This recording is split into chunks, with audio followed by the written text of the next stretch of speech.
A Vibra Energia é a maior empresa do setor de distribuição de combustíveis de todo o Brasil, com 28% de todo o market share. E agora que a Petrobras saiu definitivamente do controle, pode ser que ela melhore sua gestão, o que de fato parece estar acontecendo. Resultado após resultado, a Vibra Energia vem melhorando bastante. Então nesse vídeo vamos analisar a empresa Vibra Energia com a finalidade de te ajudar a ver se realmente vale a pena investir nela ou não através do seu histórico de fundamentos. Lembrando que esse vídeo não é uma recomendação de compra ou venda de ativos. E não importa de horário quando você está assistindo esse vídeo, eu sou o Denis Alexandre e agora vamos analisar a Vibra Energia.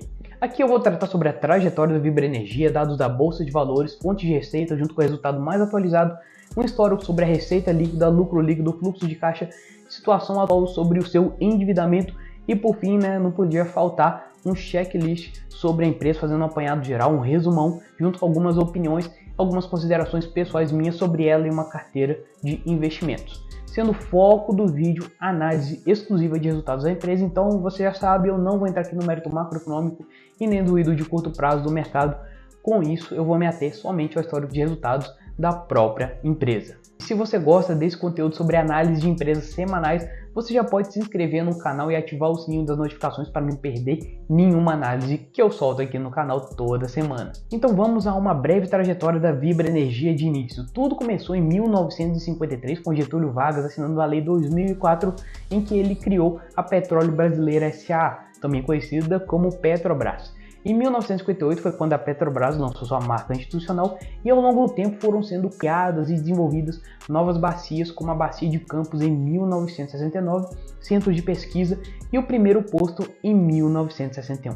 Até que em 71 foi criada a Petrobras Distribuidora, focada em atividade de distribuição de derivados de petróleo e álcool carburante. Aí o tempo foi passando e em 1994 as marcas Petrobras e BR se fundiram. E aí que iniciou a utilização em todos os postos da empresa, em todo o sistema, daquele símbolo BR que você já conhece dos postos.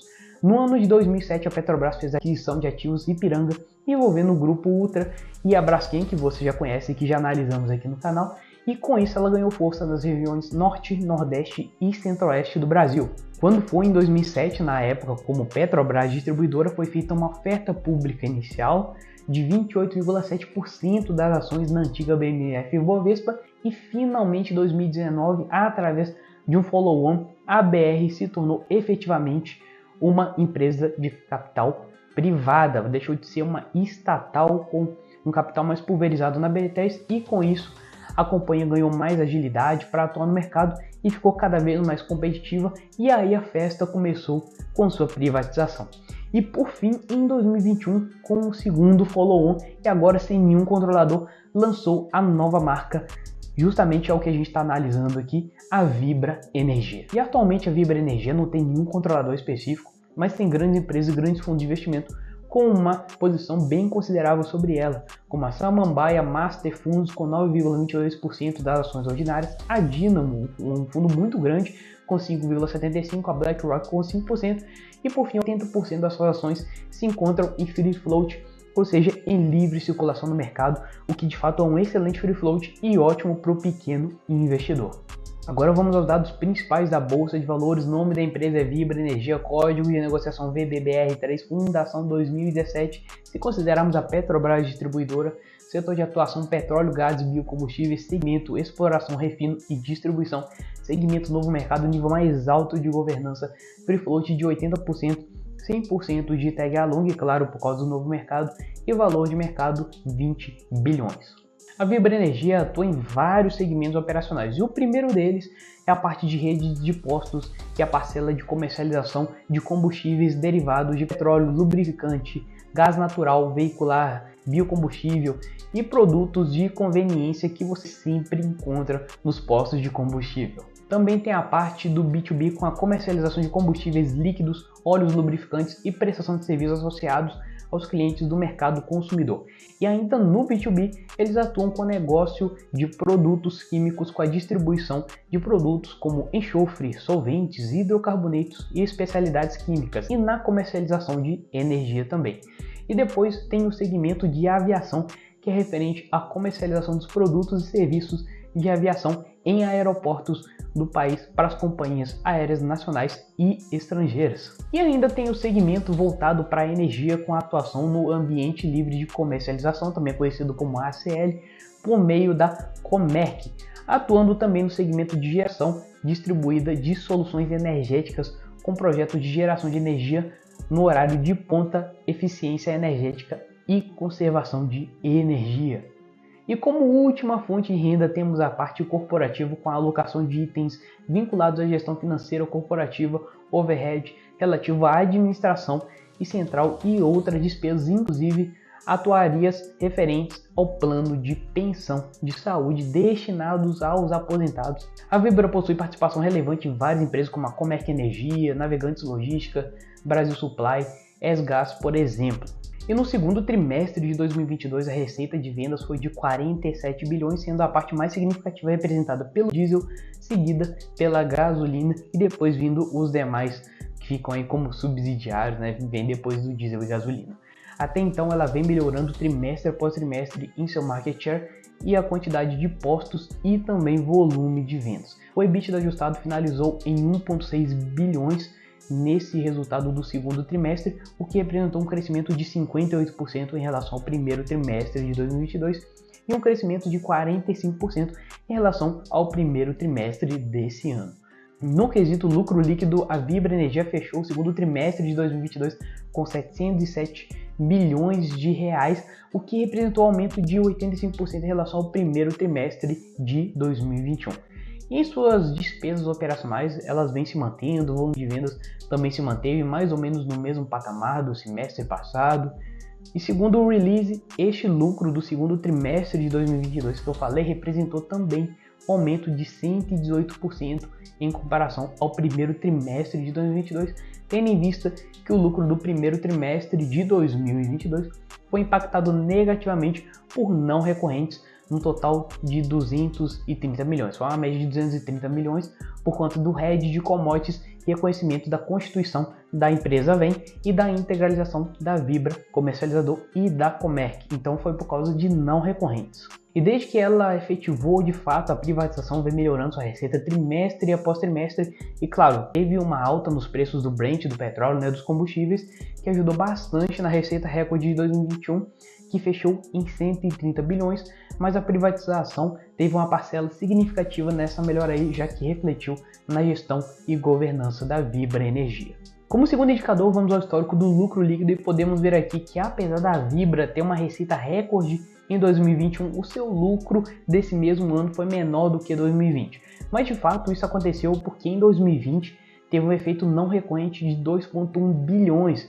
Então tecnicamente era para a Vibra Energia ter fechado 2020, se não fosse por esse não recorrente, com 1,8 bilhões de lucro e não como ela fechou aí. Nós já vimos o lucro desse segundo trimestre, um pouco mais atrás, foi de 707 milhões, ou seja, 85% a mais do que o lucro do segundo trimestre de 2021 e já com as devidas ressalvas que contém no release e que eu também já falei. Em termos de geração de caixa operacional, exceto o ano 2014 que ela ficou no negativo, nos demais anos ela conseguiu se manter bem no negativo e até então o fluxo de caixa operacional dela não saiu muito do lugar. Você pode ver que está no mesmo patamar de 2016, mesmo dando uma leve melhora entre 2020 e 2021. O seu endividamento diminuiu muito de 2016 para 2017, mas então vem numa crescente, tendo um aumento de 2020 para 2021 de 5 bilhões de um ano para o outro, isso é bastante coisa. E no resultado do segundo trimestre de 2022, o endividamento fechou em 15,5 bilhões, o que representou um aumento de 72% em relação ao segundo trimestre de 2021. E é até importante que você saiba que o endividamento maior é bem comum e próprio desse segmento de distribuição petróleo e gás. Na relação dívida líquida sobre EBITDA, que a gente pode aferir a alavancagem, ela teve um aumento do ano de 2020 para 2021, chegando a ficar em 3 vezes, e no histórico de dívida líquida sobre EBITDA a gente pode ver que em 2014, 15 e 16 ficou muito alto, mas depois disso normalizou, finalizando o segundo trimestre de 2022 em 2,4 vezes, ou seja, bem dentro do limite do razoável. E antes da gente ir para o checklist final e saber sobre a minha opinião sobre investir ou não na Vibra, se você quer aprender a montar uma carteira de investimentos de longo prazo robusta com foco previdenciário e analisando ativos de qualidade com consciência eu te convido a clicar no primeiro link aqui da descrição. Mas ao longo do checklist final, primeira coisa é a governança. A Vibra Energia está no novo mercado, nível mais alto de governança, 100% de tag along, tem um ótimo free float e o melhor, remuneração dos executivos muito tranquila e dentro do razoável. E nesse quesito aí ela ganhou mais um ponto, porque não é mais uma empresa estatal e não tem mais vínculo acionário com a Petrobras, ou seja, com o governo. Com isso, ela vem melhorando muito a gestão. E o segundo ponto é a lucratividade, ela vem melhorando os lucros, resultado após resultado. E parte desse motivo, claro, se dá pela alta dos preços dos combustíveis, do Brent do petróleo, mas parte desse mérito, na minha concepção, deve ser atribuída à governança, que também melhorou. Mas as margens desse setor é importante que você saiba que naturalmente são mais baixas, e se você analisar todas as empresas desse segmento, você vai poder ver isso claramente, fica numa média de margem líquida de apenas 2,5% nos últimos 5 anos, no caso da Vibra Energia. Terceiro ponto é a geração de caixa, e ela tem uma geração de caixa constante, mas não sai muito do lugar. Podemos ver que a geração de caixa dela, o fluxo de caixa operacional, se encontra mais ou menos no mesmo patamar de 2016. O nosso quarto e último ponto que olhamos é o seu endividamento. Nos últimos 5 anos a Vibra Energia vem aumentando sim seu endividamento, mas a alavancagem do segundo trimestre de 2022 fechou em 2,4 vezes, 2,4 vezes, o que é bem dentro do razoável, bem tranquilo. E como eu disse anteriormente, uma outra característica desse segmento é um endividamento mais alto do que as demais empresas, então assim, tá dentro do razoável. Agora vamos à minha opinião pessoal sobre a Vibra Energia, e ela é uma empresa que de fato tem apresentado uma melhora considerável nos resultados.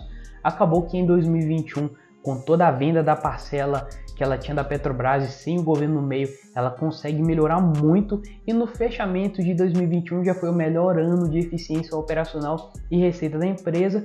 E claro que teve a questão das commodities, preço do Brent do petróleo e tudo mais, que influenciou nesse resultado muito forte que ela teve, mas eu acredito que parte desse resultado também deve ser atribuída à gestão da empresa, que melhorou depois da privatização, e acredito eu que vai continuar melhorando sim.